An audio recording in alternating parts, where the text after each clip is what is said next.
लागता बड़ी गरमी तू कूल कर हो, बनाना सेब खाइल कबूल कर हो।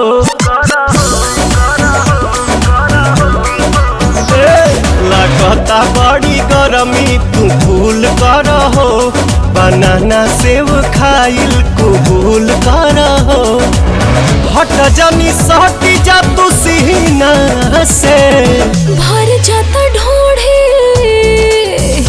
हाँ भर जाता ढोढ़ी मोर पसीना से राजा, भर जाता ढोढ़ी मोर पसीना से।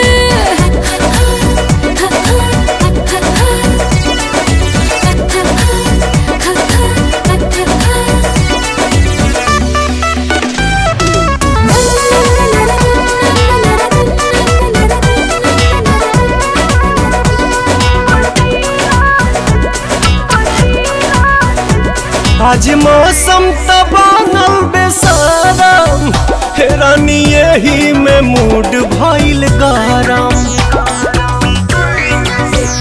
गइल लाइट बढ़ल परेशानी, चोली साया से टपको त पानी। अरे तो छछनीला कोई रे महीना से, भर जाता ढोढ़ी, भर जाता ढोढ़ी मोर पसीना से राजा, भर जाता ढोढ़ी मोर पसीना से।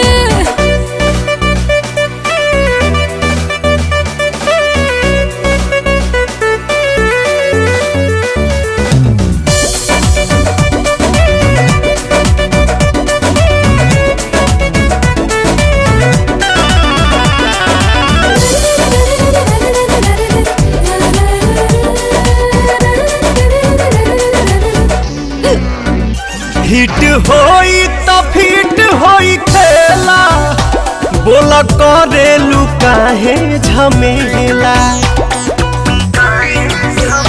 हमर दहिया के फ्रीजर में डाला, आधा घंटा के बाद निकाला। अनु तुम आई कहनी हसीना से, भर जाता ढोढ़ी, हाय भर जाता ढोढ़ी मोर पसीना।